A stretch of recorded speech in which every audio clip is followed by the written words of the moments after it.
నైతికత నింపిన శ్రామికుడు పగ హింసను ధ్వంసము చేయగా అడుగిడెరా అధినాయకుడు.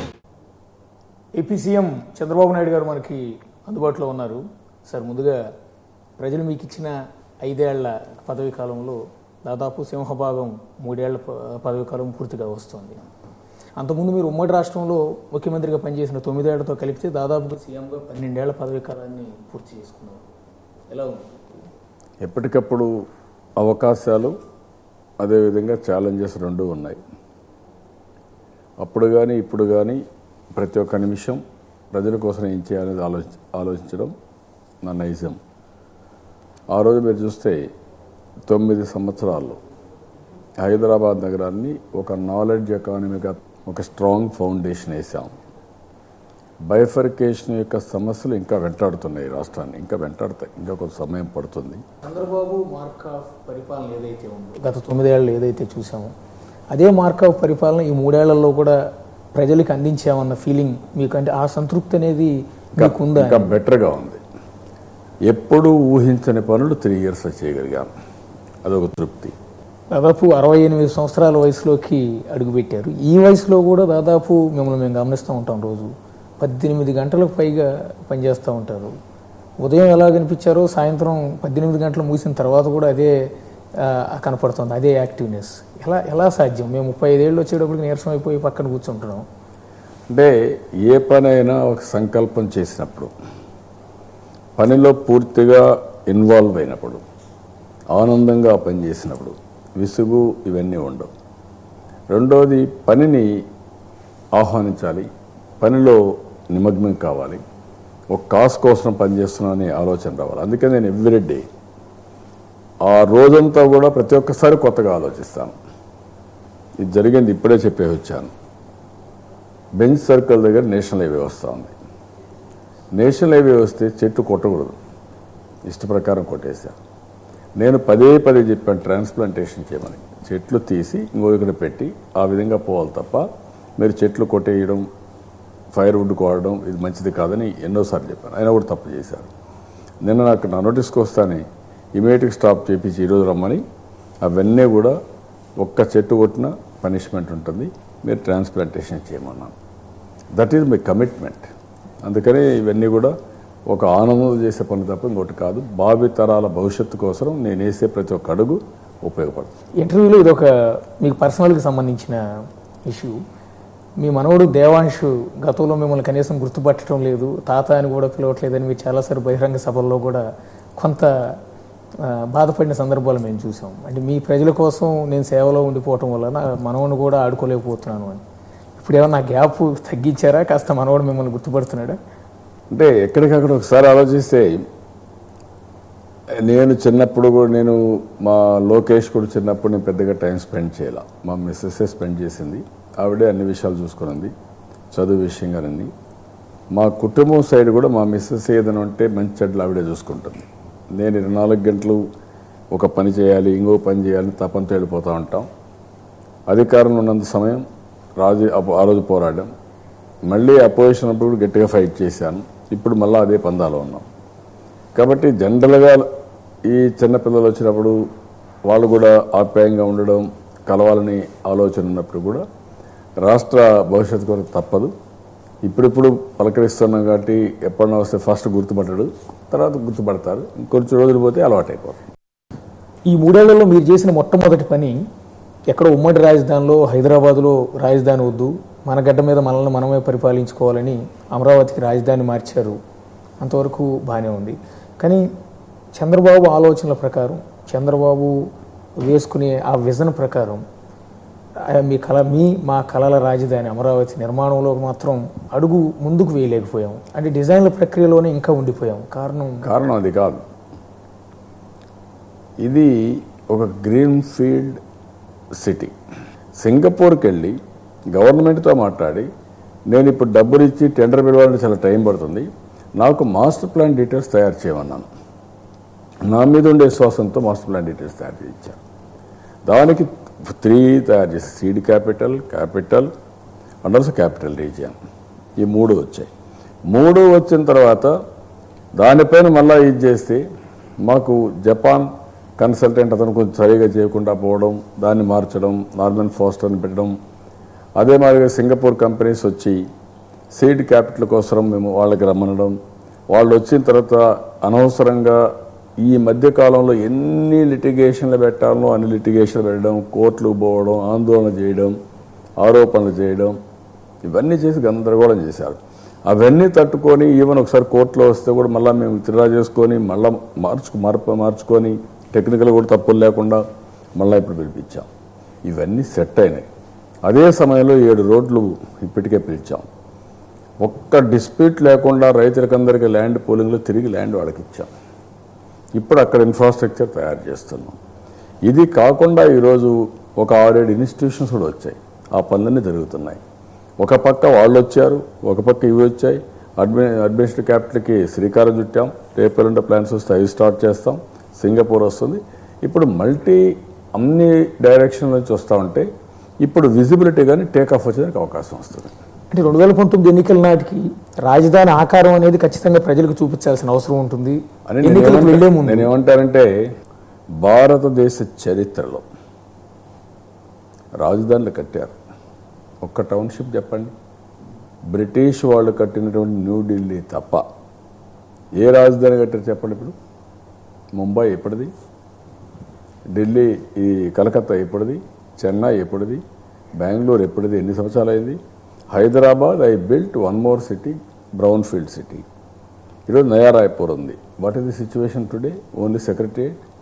గాంధీనగర్ ఉంది 50 సంవత్సరాలు. What is the situation of Gandhinagar now? Narendra Modi గారు వచ్చిన తర్వాత కొంతవరకు ఉపయోగపడింది తప్ప అంతవరకు అది కూడా లేదు. తొందరపడిపోయి కట్టేయడం కాదు.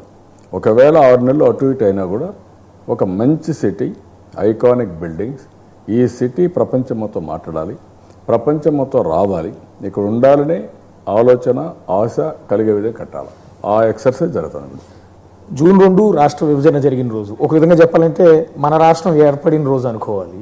అలాంటి రోజు సహజంగా అవతరణ దినోత్సవాలు జరపడం అనేది ఎక్కడైనా మనం చూస్తూ ఉంటాం. దానికి భిన్నంగా మీరు 3 ఏళ్ల నుంచి చేస్తున్నది నవనిర్మాణ దీక్ష పేరుతో ప్రజలందరి చేత కూడా ఒక ప్రతిజ్ఞ చేస్తూ వస్తున్నారు. ఒక కొత్త సాంప్రదాయానికి మీరు తెరలేపారు. అంటే దీని ద్వారా ఏం చెప్పాలనుకుంటున్నారు ప్రజలకి? మీరేంటంటే ఆంధ్రప్రదేశ్కు ఒక చరిత్ర ఉంది.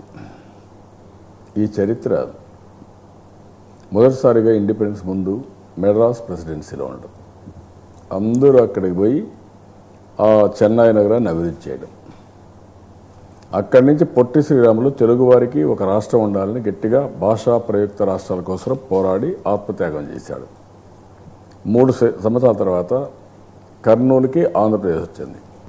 3 ఏళ్ళు అయ్యింది కాబట్టి అప్పుడు అప్పులు కూడా లేవు కాబట్టి పెద్ద అప్పులు లేవు, కానీ ఆస్తులు ఏమి రాలా మనకు. నేరుగా అక్కడికి వచ్చాం. షెడ్లో కూర్చున్నారు. 3 ఏళ్ళు కష్టపడ్డారు. 3 ఏళ్ళు అయిన తర్వాత తెలుగు వారంతా ఆలోచించి హైదరాబాద్ ఆంధ్రప్రదేశ్ 2 కలవాలి, సమైక్యంగా ఉండాలి, తెలుగు వాళ్ళు ఉండాలి అని ఆ రోజు పోరాడి చేశారు. హైదరాబాద్ వెళ్ళాం. 58 years ఉన్నాం అక్కడ. అక్కడి నుంచి ఈరోజు అప్పుతో మళ్ళీ అమరావతికి వచ్చాం. ఇన్ఫ్రాస్ట్రక్చర్ లేదు, అప్పు ఉంది. చేసిన విధానం కూడా తప్పుడు విధానంతో కాంగ్రెస్ పార్టీ చేశారు. జూన్ 2వ తారీఖు ఏంటి? Italy independence day. ఏ విధంగా చేశారు? పార్లమెంట్ డోర్స్ అన్ని క్లోజ్ చేసి, టీవీ కట్ చేసి, బలవంతంగా అర్ధగంటలో మమ అనిపించి మొత్తం బైఫర్కేషన్ చేశారు. అదే మాదిరిగా ఆ రోజు డిఫెన్స్ ఫ్లైట్లో బిల్లు పంపించారు. వార్ రూమ్ పెట్టి కాంగ్రెస్ వాళ్ళని కంట్రోల్ చేశారు. ఇవన్నీ ప్రజలు మర్చిపోలే. ఇంకా ఏదైతే అన్యాయమే కాకుండా అవమానం జరిగింది, ఆ అవమానం కూడా భరించడానికి అవమానం జరిగింది. ఇప్పుడు చాలామంది ఏమంటారంటే జూన్ 2 మనకు అవతరణ దినం కరెక్ట్ కాదు, నవంబర్ 1 బాగుంటారు. నవంబర్ 1 ఏంటి? ఆంధ్రప్రదేశ్ హైదరాబాద్ కలిసిన రోజు, వెళ్ళిన రోజు. How can we celebrate? So నేనేమన్నానంటే ఇది కరెక్ట్ కాదు. వాస్తవం మనకు అన్యాయం జరిగినా న్యాయం జరిగినా జూన్ 2వ తారీఖునే ఈ రాష్ట్రం ఏర్పడింది. నోటిఫికేషన్ ఇచ్చారు. అందుకే నవనిర్మాణ దీక్ష పెట్టి ప్రజల్లో ఒక చైతన్యం తీసుకొచ్చి, ఒక పట్టుదల, ఒక కసి, ఆ కసి ఒక కక్షగా మార్చి అందరం కూడా రాష్ట్ర అభివృద్ధి చేసి ఎవరైతే మన పొట్టగొట్టారో వాళ్ళు కూడా సిగ్గుపడే విధంగా ఈ సిటీని డెవలప్ చేయాలి, ఈ రాష్ట్రాన్ని డెవలప్ చేయాలి. అది చేయాలంటే ఈరోజు కూడా మీరు చూస్తే అన్ని రాష్ట్రాల కంటే పర్ క్యాపిటా తక్కువ ఉండే రాష్ట్రం సౌత్ ఇండియాలో ఆంధ్రప్రదేశ్. ఎవరు తప్పేది? ఎవరు కోరుకున్నారు? మనం కోరుకోలేదు. ఎందుకు వచ్చింది? కాంగ్రెస్ పార్టీ రాజకీయ దురుద్దేశంతో చేసిన విభజన. ఆ విషయంలో రాజీ పడకుండా ఎప్పటికప్పుడు రీఎన్ఫోర్స్ చేస్తూ సమైక్యంగా కష్టపడి గట్టిగా కష్టపడి దీన్ని సాధించుకొని ఇప్పుడే పోయి వచ్చాను. 14 మంది గిరిజన బాలురు, షెడ్యూల్ కులాలు, షెడ్యూల్ తెగలు, ఇలాంటి పిల్లలు ఎవరెస్ట్ శిఖరాలు ఎక్కారు. అంటే ఒక నమ్మకం, ఒక ఆత్మవిశ్వాసం. ఫస్ట్ టైం 14 మంది ఒక గ్రూపుగా ఆడడం, అందులో 2 గర్ల్స్ ఉండడం, సునాయాసంగా ఎక్కడం, అక్కడ భారతదేశ జెండా నాటి తెలుగు జాతి ప్రతిష్ట పెంచారు. వాళ్ళకు ఒక్కొక్కరు 10 లక్షలు ఇచ్చాను. అంటే ఇవన్నీ కూడా మీరు ఆలోచించాల్సింది. ఒక ఇన్స్పిరేషన్ తీసుకొని ప్రతి ఒక్కరూ భాగస్వాములు అయితే తప్ప మనం అనుకున్న లక్ష్యాన్ని నెరవేర్చడం. దానికోసం ఆపరేట్. ఈ డ్రీమ్ ప్రాజెక్ట్ ఏదైతే ఉందో, పోలవరం ప్రాజెక్ట్, రాష్ట్ర ప్రజలంతా కూడా ఎదురు చూస్తున్న ప్రాజెక్టు, మీ కాన్సన్ట్రేషన్ అంతా కూడా మేము చూస్తూ ఉన్నాం దాని మీదే ఉంది. ఏకంగా సోమవారాన్ని ఒక వారం పేరునే పోలవరం కింద మార్చారు, దాని మీద అంత వర్క్ చేస్తున్నారు. అంటే మీరు వెంటపడుతున్నట్టుగా మీ ఆలోచనలకు తగ్గట్టుగా అంత వేగంగా ఇక్కడ పనులు జరుగుతున్నాయా అనేది ఒకటి ఆలోచించాల్సిన. ఎప్పుడు చరిత్రలో మీరు చూస్తే మీరు గుర్తుపెట్టుకోవాలా, ఇటీవల కాలంలో భవిష్యత్తులో ఇంత పెద్ద ప్రాజెక్ట్ ఇంకొక ప్రాజెక్ట్ లేదు. గేట్లు మీరు చూస్తే ప్రపంచంలోనే ఎత్తైన గేట్లు 48 గేట్లు. స్పిల్వే మీరు చూస్తే అతి పొడవైన స్పిల్వే. మొత్తం వాటర్ రిలీజ్ మీరు చూస్తే 50 లక్షల క్యూసిక్స్ ఆఫ్ వాటర్ రిలీజ్ కోసం అక్కడ స్లూయిస్ ఇవన్నీ పెట్టాం. ఈవెన్ చైనాలో ఉండే 3 గేజెస్ కంటే ఇది ఎక్కువ. అంత పెద్ద ప్రాజెక్ట్ ఇక్కడ వచ్చినప్పుడు ఈ మధ్యకాలంలో ఆల్ ఇన్ఫ్రాస్ట్రక్చర్ కంపెనీస్ అన్నీ దెబ్బతిన్నాయి. ఒకటి కాదు, అందరూ దెబ్బతిన్నారు. కాంగ్రెస్ పార్టీ చేసిన తప్పుడు పనుల వల్ల అందరూ దెబ్బతిన్నారు.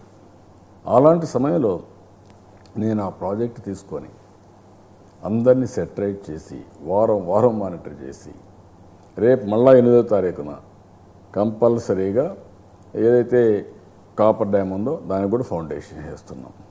అంటే ఆల్మోస్ట్ ఆల్ ఏజెన్సీస్ పెట్టి, బెస్ట్ ఏజెన్సీస్ అన్ని పెట్టి, టెక్నికల్ ఏజెన్సీ పెట్టి ఆల్ క్లియరెన్స్ వచ్చి నవ్ ప్రాజెక్ట్ ఈజ్ ఆన్లైన్. ఇప్పుడు కంపల్సరీగా 2018కి గ్రావిటీతో నీళ్లు వస్తాయి. అంటే మొదటి స్టేజీ పూర్తయిపోయే అవకాశం ఖచ్చితంగా ఉంటుంది. నీళ్లు గ్రావిటీతో వస్తాయి.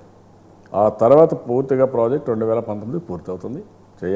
చేసి అక్కడి నుంచి ప్రాజెక్ట్ పూర్తి చేయాలి. 2019 కల్లా ప్రాజెక్టు పూర్తి కావాలంటే ముందు కావాల్సిందంతా కూడా డబ్బులతో పని, అది గవర్నమెంట్ వేల కోట్లతో పని. అంటే సెంట్రల్ గవర్నమెంట్ 100% నిధులు ఇస్తామని హామీ ఇచ్చింది, అంతవరకు బాగానే ఉంది. కానీ వాళ్ళు పెట్టి కొన్ని కండిషన్స్ ఏవైతే ఉన్నాయో, R&R మా కిందకి రాదని చెప్పడం కానీ, లేకపోతే 2014 రాకుండా ఉండదు. R&R రాకుండా పోతే ప్రాజెక్టే R&R. మీరు గుర్తుపెట్టుకోవాల్సింది, వాళ్ళు చెప్పిన కండిషన్ 2014 తర్వాత అప్పుడు ఎస్టిమేట్స్ చేస్తామని చెప్పారు అప్పుడు. కానీ అప్పుడు ఆర్డర్ ఇచ్చింది వారికి ఇచ్చారు. అంటే ఆ ప్రాజెక్టు కంప్లీట్ అయిపోతే అది చంద్రబాబు నాయుడు ప్రాజెక్ట్ అయిపోతుంది, బీజేపీకి పెద్దగా పేరున్నదనే ఉద్దేశంతోనే ఒక ప్లాన్ ప్రకారం నిధుల విడుదలలో జాప్యం చేస్తున్నారన్న ప్రచారం కూడా కొంత జరుగుతుంది. అది కూడా కరెక్ట్ కాదు. ఇప్పుడు ఎవ్రీథింగ్ ఫాస్ట్ ట్రాక్లో పెట్టేశాం, ఆటో పైలట్లో పెట్టాం. ఎట్టి పరిస్థితుల్లో ఇది పూర్తయితే తప్ప అదర్వైజ్ ఎవ్రీ మంత్ దీని యొక్క కాస్ట్ విపరీతంగా పెరిగిపోయే అవకాశం. పోలవరం ప్రాజెక్టులో మీరు మొదటి నుంచి కూడా అనేది దాంట్లో కొన్ని వేల మెగావాట్ల విద్యుత్తును ఉత్పత్తి చేసే అవకాశం ఉంది. జల విద్యుత్ కేంద్ర నిర్మాణం కూడా ఎట్ ఏ టైం పూర్తి చేస్తామని మొదటి నుంచి చెప్పారు. కానీ రీసెంట్గా మీరు చేసిన ఒక కామెంట్ ఏంటంటే, జల విద్యుత్ కేంద్రం ప్రస్తుతం ఉన్న పరిస్థితుల్లో దానికి అన్ని వేల కోట్లు పెట్టి కట్టాల్సిన అవసరం లేదు, సోలార్ విద్యుత్ అందుబాటులో ఉంది కదా అని. కానీ మీరు పదే చెప్తూ ఉంటారు జల విద్యుత్ చాలా తక్కువ ప్రైస్తో ఇప్పుడు మారిపోతుంది. అందుకని డిస్రప్టివ్ ఆలోచనలు వస్తున్నాయి, డిస్రప్టివ్ టెక్నాలజీస్ వస్తున్నాయి. ఈరోజు మనం ఒకటి అనుకుంటే రేపు మార్నింగ్ ఇంకోటి వస్తూ ఉంది. అది కానీ మనం ఎక్కువ చేసుకోకపోతే మనం ఇబ్బందుల్లో పడతాం. నేను ఆ రోజు మీరు చూస్తే ఒకప్పుడు 14 రూపాయలు సోలార్ ఎనర్జీ, ఆ తర్వాత నేను ముఖ్యమంత్రి అవుతానే మ్యాక్సిమం పోయే కొద్దికి 6 రూపాయలు 50 పైసలు, అది ఈరోజు 2 రూపాయలు 45 తగ్గిపోతూ ఉంది. ఎందుకు తగ్గిపోయింది? ఎక్కువ సోలార్కి పోయే కొద్దికి ప్లేయర్స్ కూడా వస్తున్నారు, రీసెర్చ్ జరుగుతూ ఉంది, హైబ్రిడ్ వచ్చింది, సోలార్ విండ్ ఇవన్నీ, దానివల్ల రేట్లు బాగా పడిపోయినాయి. భవిష్యత్తులో ఇంకా తగ్గిపోతుంది. తగ్గిపోయినప్పుడు ఇండియాలో ఇప్పుడు సోలార్ మీరు చెప్పినట్టు ఐడియాలో పోవాలంటే 4 రూపాయలు 50 పైసలు 5 రూపాయలు అవుతుంది. ఇది 2 రూపాయలు 45 పైసలు 2 రూపాయలకు వచ్చి అది అవసరమైనప్పుడు పోవాలి తప్ప ఇప్పుడే మనం పెట్టుబడి పెట్టి దానికి వడ్డీ లేనిపోని సమస్యలు తెచ్చుకోవడం కరెక్ట్ కాదు. రెడీగా పెడతాం, స్ట్రక్చర్ కడతాం, ఎప్పుడు అవసరమైతే అప్పుడు పూర్తి చేసుకుంటాం. ఇక మీ మిత్రపక్షం బీజేపీకి వద్దాం. మొన్న బెజవాడ నడిబొడ్డున బీజేపీ అధ్యక్షుడు అమిత్ షా వచ్చి ఆయన చెప్పింది ఏంటంటే ఏపీకి 1,75,000 కోట్ల నిధులు ఇప్పటి వరకు ఇచ్చాను అన్నది ఆయన చెప్పిన మాట. ప్రతిపక్షాలు అదే రోజు మిమ్మల్ని అడిగిన మాట 1,75,000 కోట్లు వాళ్ళు ఇచ్చి ఉంటే ఆ డబ్బులని చంద్రబాబు నాయుడు గారు ఏం చేశారు అని. ఏది చేసినా కూడా సొంత అకౌంట్కి రావు కదా, గవర్నమెంట్ అకౌంట్కి వస్తాయి. ఒక మిత్రపక్షం ఏదైనా ఉంటే రాష్ట్రాన్ని నేను ఒకటి అడిగాను, మనకు చాలా సమస్యలు ఉన్నాయి. సమస్యలు ఉన్నప్పుడు బైఫర్కేషన్ యాక్ట్లో కొన్ని పెట్టారు, పార్లమెంట్లో కొన్ని విషయాలు చెప్పారు. ఈ రెండు కూడా ఫుల్ఫిల్ చేయడమే కాకుండా ఇప్పటికి కూడా మేము పర్ క్యాపిటల్ ఇన్కమ్ అన్నిటికంటే లోయెస్ట్ ఉన్నాం. ఇంకా ఆర్థిక ఇబ్బందులు ఉన్నాయి, ఇంకా చాలా డెవలప్మెంట్ చేయాల్సిన అవసరం ఉంది. నేను అడిగింది ఈ రాష్ట్రాన్ని అన్ని రాష్ట్రాలతో సమానంగా పైకి వచ్చే వరకు మీరు చేయూతనివ్వండి. ఎప్పుడు కూడా తెలుగుదేశం పార్టీ అంటే నేను మొన్న కూడా మహానాడు చెప్పాను, ఎప్పుడూ రాజకీయాల గురించి ఎవరు మాట్లాడొద్దండి, ఒకరినొకరు పబ్లిక్గా మాట్లాడకూడదు, ఏదున్నా 1-to-1 మాట్లాడుకొని సమస్యలు పరిష్కారం చేసుకోవాలి. ఆ మాట చెప్పాను, ఆ మాటకి కట్టుబడి అదే అడుగుతున్నాను మీకు కొంచెం అది ఇబ్బందిగా ఉంటుందేమో. బేసిక్గా టీడీపీలోనే ఉన్న ఒక వర్గం, పర్టికులర్గా కేసీఆర్ నాని లాంటి వాళ్ళు, లేకపోతే టీడీపీలోనే ఉన్న కొంతమంది ముఖ్యమైన నేతలు బీజేపీతో పొత్తు వద్దు, 2019లో బీజేపీతో పొత్తుతో వెళ్తే మనకి చాలా నష్టం జరుగుతుంది, ఆ పార్టీని వదిలిపెడదామని బహిరంగంగానే వ్యాఖ్యలు చేస్తున్నారు. అట్లాగే బీజేపీలో ఉన్న కొంతమంది నేతలు కూడా టీడీపీని వదిలిపెట్టండి, లీవ్ టీడీపీ అంటూ మొన్న అమిత్ షా ముందే ప్లకార్డులు ప్రదర్శించేలా చేశారు ఒక వర్గం కావాలని. సో దీన్ని బట్టి చూస్తే 2019 ఎన్నికల్లో బీజేపీతో అదే మిత్రధనం కంటిన్యూ అవుతుందా? నేను ఏమంటానంటే, నేను మొన్న కూడా చెప్పాను, మీకు ఈరోజు కూడా చెప్తున్నా, ఇప్పుడు నేను వాటి మీద ఏం కామెంట్ చేయను. మా పార్టీ వాళ్ళకి చాలా స్పష్టమైన ఆదేశాలు ఇచ్చాను. ఏ వ్యక్తి కూడా పొత్తుల గురించి లాభ నష్టాల గురించి మాట్లాడడానికి వీలు లేదు, మీకు సంబంధం లేదు. అది హైకమాండ్ చూసుకుంటాం.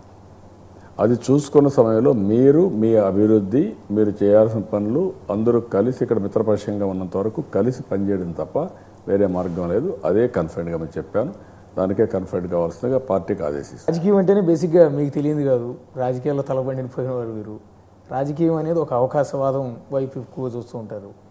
పొత్తుల విషయాల్లో పర్టికులర్గా ఎవరితో బాగుంటుంది అనిపిస్తే వాళ్ళతో ఎన్నికల ముందుకు వెళ్ళిపోయే అవకాశం ఉంటుంది. పర్టికులర్గా బీజేపీ లాంటి జాతీయ పార్టీ మొన్న ఈ మధ్య జగన్ వెళ్ళి ప్రధాని నరేంద్ర మోడీని అపాయింట్మెంట్ తీసుకున్నప్పుడు, ఆయన కలిసినప్పుడు విపరీతమైన చర్చ ఏం జరిగిందంటే వచ్చే ఎన్నికల్లో జగన్తో బీజేపీ పొత్తుకు వెళ్ళే అవకాశం కూడా ఉందని ఒక చర్చ కూడా రాజకీయ వర్గాలు విపరీతంగా జరిగింది. మీ దృష్టికి కూడా వచ్చింది. అది నిజంగా అలా జరిగే అవకాశం ఉంటుందా? మిమ్మల్ని వదిలిపెట్టి బీజేపీ అటు వెళ్ళే అవకాశం ఉంటుందా అని నేను ఏమన్నానంటే, మీకు ఇంతకుముందు చెప్పాను, నీకేంటంటే ఏదో ఒక విధంగా ఏదో ఒక సమాధానం తెప్పించాలని అనుకుంటారు.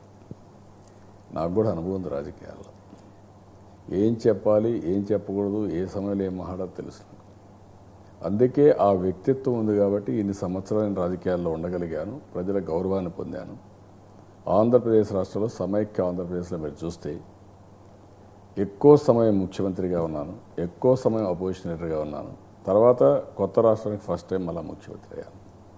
దేశ రాజకీయాల్లో కూడా తెలుగుదేశం పార్టీ ప్రధాన పాత్ర, national front, United front, NDA-1 ఇవన్నీ కూడా చేశాను. అప్పుడు కూడా నేను యాక్టివ్గా ఉన్నాను. కాబట్టి ఎప్పుడు కూడా ఆలోచించాల్సింది ఓవరాల్ పిక్చర్లో ఆలోచించినప్పుడు ఒక మిత్రపక్ష ధర్మాన్ని ఎప్పుడు మేము పాటిస్తున్నాం. చీటికి మాటికి మాట్లాడడం, లేకుంటే ఏదో ఉనికి కోసం ప్రయత్నాలు చేయడం ఇవన్నీ కరెక్ట్ కాదు. దానికోసం నేను ఏమంటానంటే, ప్రధానమంత్రి గారిని జగన్మోహన్ రెడ్డి కలవచ్చు, ఎవరైనా కలవచ్చు అపోజిషన్ లీడర్గా. దాన్ని మనం తప్పు పట్టడం, ప్రధానమంత్రి గారు తప్పడం కరెక్ట్ కాదు. నేను అందుకే చెప్పాను ఫస్ట్ డే. నరేంద్ర మోడీ గారు ఈరోజు చూస్తే అవినీతి పైన ఒక యుద్ధాన్ని ప్రకటించాడు. మొత్తం కరప్షన్ ఏ స్థాయిలో జరిగినా, సెకండ్ యాంగిల్ ఏ స్థాయిలో ఎవరైనా బ్లాక్ మనీ జనరేట్ చేసినా, ఈ రెండు కూడా ప్రక్షాళన చేయాలని దృఢ సంకల్పంతోనే మొన్న కూడా డిమానిటైజేషన్ జరిగింది. నన్ను కూడా డిజిటల్ కరెన్సీ కోసం, క్యాష్లెస్ ఎకానమీ కోసం నన్ను కూడా కమిటీ కూడా వేశారు. ఫేజ్ 1 రిపోర్ట్ ఇచ్చాం, ఇంకొక రిపోర్ట్ ఇస్తాం. ఇలాంటి సమయంలో జగన్మోహన్ రెడ్డి ఏ విధంగా బయటపడతాడు? జగన్మోహన్ రెడ్డి ఏ విధంగా కాపాడాలి ప్రధానమంత్రి గారు అనుకుంటారు? ఎందుకు మనం ఎన్ని ఊరికే లేనిపోని ఆలోచనలు ఎందుకు పెట్టుకోవాలి? ఇది కరెక్ట్ కాదు. జనసేన పార్టీతో 2019లో తెలుగుదేశం పార్టీకి పొత్తు కొనసాగుతుందా లేదా అన్నది కూడా రాజకీయ వర్గాల్లో విపరీతమైన చర్చ కొనసాగుతుంది. ఎందుకంటే పవన్ కళ్యాణ్ ఇప్పటికే కమ్యూనిస్టులతో కాస్త దగ్గరగా ఉంటూ ఉన్నారు. అవసరమైతే కమ్యూనిస్టులతో సిపిఐ సిపిఎంతో కలిసి ఆయన పోటీ చేసే ఆలోచనలో కూడా ఉన్నట్టుగా తెలుస్తుంది. ఇప్పటికీ ఆ పార్టీకి సంబంధించిన రిక్రూట్మెంట్ కూడా విపరీతంగా రాష్ట్ర వ్యాప్తంగా జరుగుతోంది. ఈ నేపథ్యంలో పవన్ కళ్యాణ్తో మీ రాజకీయ అనుబంధం అనేది ఏ విధంగా ఉండబోతోంది? నేను వ్యక్తుల విషయం ఇప్పుడేం మాట్లాడడం లేదు. రెండోది, ఇప్పుడు కావాల్సింది రాష్ట్రంలో అభివృద్ధి చేయాలి, సంక్షేమం చేయాలి, ఇబ్బందులు ఉంచున్నాం, అవి దాని మీద ఫోకస్ తప్ప పొత్తులు ఎన్నికలు ఇంకా 2 years ఉన్నాయి, 2 ఏళ్ళు ఉంది. ఆ సమయంలో నేను అన్ని విషయాలు మాట్లాడతాం, ఏం చేయాలో అప్పుడే చెప్తాం. ఒక పార్టీ విషయానికి వద్దాం సార్. తెలుగుదేశం పార్టీ ఇప్పటివరకు ప్రభుత్వం గురించి మాట్లాడాం. తెలుగుదేశం పార్టీ అంటేనే క్రమశిక్షణకి మారుపేరు. అప్పుడు ఎన్టీఆర్ నుంచి ఇప్పుడు చంద్రబాబు వరకు. కానీ ఈ మధ్య కాలంలో క్రమశిక్షణ విషయంలో కొంత గాడి తప్పుతున్నట్టుగా అనిపిస్తుంది. మీరు కూడా చాలాసార్లు హెచ్చరిస్తూ వస్తున్నారు పార్టీ నేతలకు, చాలామందికి ఉపేక్షించేది లేదు, ఎవరిని క్షమించేది లేదు అని కూడా. మీరు చాలాసార్లు వార్నింగ్ ఇచ్చినా కూడా కొంతమంది నేతల్లో, కార్యకర్తల్లో కాదు, నేతల్లో వాళ్ళు కూడా దాదాపు తెలుగుదేశం పార్టీలో 20-30 ఏళ్ళ నుంచి కొనసాగిన వాళ్ళే మీ మాట వినటం లేదా అనిపిస్తుంది కొన్ని సందర్భాల్లో చూస్తూ ఉంటే. చూస్తారు కదా, ఎవరు కూడా తెలుగుదేశం పార్టీలో అతిథులు కాదు. నేను చెప్పాను చాలా స్పష్టంగా, మొన్న కూడా చెప్పాను మహానాడులో. తెలుగుదేశం పార్టీ క్రమశిక్షణ కలిగిన పార్టీ, క్రమశిక్షణలు అందరూ ఉండాలి.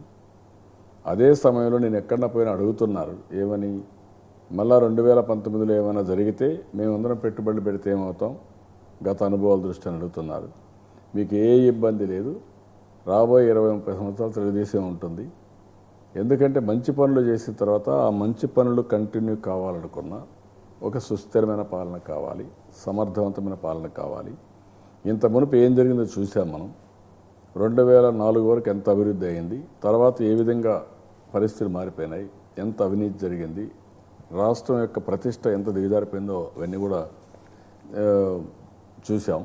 అందుకే నేను ప్రజలకు కూడా హామీ ఇచ్చింది, ప్రజలు కూడా కోరింది ఏంటంటే, ఈరోజు మీరు కావాల్సిన సుస్థిరమైన పరిపాలనకు నాంది పలికితే, సమర్థవంతమైన పరిపాలనకు నాంది పలికితే దానివల్ల బెనిఫిట్ మీరు బెనిఫిట్ అవుతారు, పెట్టుబడులు వస్తాయి, ఇన్వెస్ట్మెంట్ వస్తుంది, పెద్ద ఎత్తున అభివృద్ధి జరుగుతుంది, పేదరికం పోతుంది. కాబట్టి పూర్తిగా సహకరించమని కోరాను. నాకు 100% కాదు 1000% నమ్మకం ఉంది. People are with Telugu Desam. ఎందుకంటే ఆ బెనిఫిట్ వాళ్ళకి వస్తూ ఉంది. అందుకనే రాబోయే రోజుల్లో కూడా ఎక్కడ ఎలాంటి ఇబ్బంది ఉండదు. మా పార్టీ వాళ్ళకు కూడా చెప్తున్నా, ఎవ్వరు ఎక్కడా మాట్లాడడానికి వీలు లేదు. నాకు ఇంత మునుపు కూడా అనుభవం ఉంది. కొంతమంది ఎక్కడన్నా ఉండి చిన్న చిన్న సమస్యలు ఉండి ఫ్రస్ట్రేషన్తో మాట్లాడినా పార్టీ ఫోరంలో పార్టీకి చెప్పాలి తప్ప బయట మాట్లాడడానికి వీలు లేదు. Will discipline. మీకు ఆల్రెడీ ఐడియా ఉంది, బీజేపీ దేశవ్యాప్తంగా ఒకేసారి ఎన్నికలు నిర్వహించాలి, అవసరమైతే ముందస్తుకు ఎన్నికలకు కూడా వెళ్ళటానికి ప్లాన్ చేస్తుంది. ముందస్తు ఎన్నికలకు వెళితే ఏపీలో ఏ విధంగా ఉండబోతుంది, దాన్ని ఏదైతే వాళ్ళు ప్రవేశపెడుతున్న ఓ ఏక ఎన్నిక విధానాన్ని సపోర్ట్ చేస్తారు. మనం కూడా సపోర్ట్ చేశాం. కేంద్రంలో కొన్ని రిఫార్మ్స్ తీసుకొస్తున్నారు, ఒకేసారి ఎన్నికలు, GST bill, political party funding. అదే మరిగా ఈరోజు మీరు చూస్తే ఏదైతే ఎలక్ట్రానిక్ ఓటింగ్ ఉందో దానికి కూడా మేమే ఫైట్ చేసి ఆ రోజు పేపర్ బ్యాలెట్ ట్రయల్స్ కూడా పెట్టాం. అది కూడా వస్తే ఆ ప్రాబ్లం కూడా పోతుంది. ఇవన్నీ కూడా చర్చలు చేయడమే కాకుండా ఇవన్నీ అమలు చేసి ముందుకు తీసుకుపోవాల్సిన అవసరం ఉంది. దేశానికి దీర్ఘకాలిక ప్రయోజనాల కోసం ఇవన్నీ ఉపయోగపడతాయి. మీ అబ్బాయి లోకేష్ మీరు అనుకున్నట్టుగానే అంటే కార్యకర్తలందరూ కోరినట్టుగానే మంత్రివర్గంలోకి తీసుకున్నారు. ఐటీ, పంచాయతీరాజు లాంటి చాలా కీలకమైన శాఖను అప్పగించారు. ఒక తండ్రిగా, ఒక పార్టీ అధినేతగా, ముఖ్యమంత్రిగా మీ అబ్బాయికి ఎన్ని ఓట్లు వేస్తారు, ఎన్ని మార్కులు వేస్తారు? మార్కులు అక్కర్లా, ఓట్లు అక్కర్లేదు. చదువుకున్న వ్యక్తులు కూడా ప్రాధాన్యత ఇవ్వాలనుకుంటున్నాం. ఇటీవల కాలంలో యంగ్స్టర్స్ చాలా బాగా ఎమర్జ్ అవుతున్నారు. వాళ్ళలో కానీ డిసిప్లిన్ వస్తే వాళ్ళకు నాలెడ్జ్ ఉంది, టెక్నాలజీ బ్యాక్గ్రౌండ్ ఉంది, ఎనర్జీ ఉంది, బాగా చేయగలుగుతారు. అందుకే ఈరోజు చూస్తే నిన్న కూడా మా ఎర్రమనాయుడు గారి కొడుకు రామ్మోహన్ చాలా బాగా చేశాడు. ఒక 3 years టైంలోనే బాగా ఎస్టాబ్లిష్ అయ్యాడు. ఇలాంటి వాళ్ళు ఇప్పుడు అఖిల ప్రియ కూడా మంత్రి ఇచ్చాం. ఇలాంటి యంగ్స్టర్స్ అంతా ఇంకా కష్టపడి పైకి వస్తే ఇంకా చాలామందిని యంగ్స్టర్స్ని తీసుకురావాల్సిన అవసరం ఉంది. నెక్స్ట్ జనరేషన్ కూడా నాంది పలకాలి, దాన్ని కూడా ఆలోచిస్తాం. అంటే మీ వారసుడిగా మీ వేగాన్ని అందుకుని మీ రాజకీయ చాణక్యతను అందిపుచ్చుకుని లోకేష్ నెట్టుకు రాగలుగుతారన్న ఆ భరోసా ఆ ధైర్యం మీకు కనపడుతోందా అని? నేనేమంటానంటే ఈ జనరేషన్ మా జనరేషన్ కంటే చాలా టెక్నాలజీలో, నాలెడ్జ్లో, లేకపోతే ఎనర్జీలో ముందుకు పోగలుగుతున్నారు. ఇప్పుడు మా జనరేషన్లో కూడా నా విధంగా వచ్చిన వాళ్ళు ఎంతమంది రాజకీయాల్లో ఉన్నారంటే అది క్వశ్చన్ మార్క్. అదే మాదిరిగా వీళ్ళకి కూడా అప్పటికంటే ఇప్పుడు ఇంకా బెటర్గా చేసే అవకాశాలు ఉన్నాయి, బెటర్ ఆపర్చునిటీస్ ఉన్నాయి. They have to prove themselves. చివరిగా ఒక ప్రశ్న అండి. దాదాపు ఇంకొక 6 నెలలు గడిస్తే ఎలక్షన్ మూడ్లోకి దాదాపుగా వెళ్ళిపోయినట్టే. 2019 ఎన్నికలకు తెలుగుదేశం పార్టీకి ఓటు వేయాలంటే ప్రజల్లోకి వేటిని చూపి వెళ్ళబోతున్నారు? ప్రజలకి చివరికి ఏం చెప్పబోతున్నారు? నేను ఏమంటున్నానంటే నువ్వు గుర్తుపెట్టుకోవాలా, ఇన్ని కష్టాల నుంచి ఒక్కసారి ఆలోచిస్తే ప్రజల్లో ఎవ్వరూ ఊహించిన విధంగా డెవలప్మెంట్ చేశాం.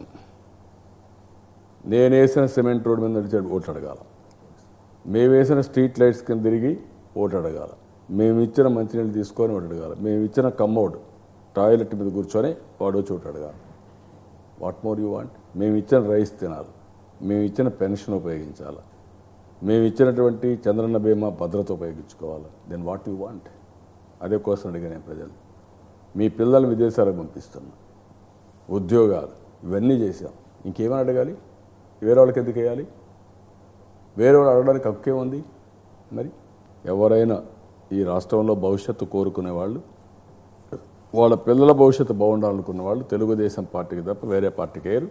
అందుకే తెలుగుదేశం పార్టీ శాశ్వతంగా అధికారంలో ఉండాలన్న ఉద్దేశంతో 80% ప్రభుత్వ పైన తృప్తి ఉండాలి, 80% తెలుగుదేశానికి ఓటేయాలి.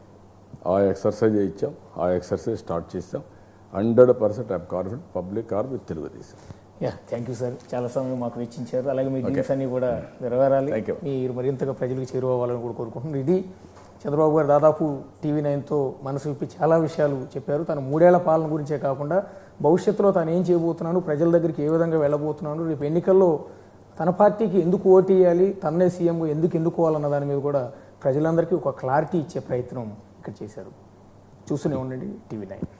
రణధీరత నింపిన శ్రామికుడు భగభగ హింసను ధ్వంసము చేయగా అడుగిడెరా అధినాయకుడు.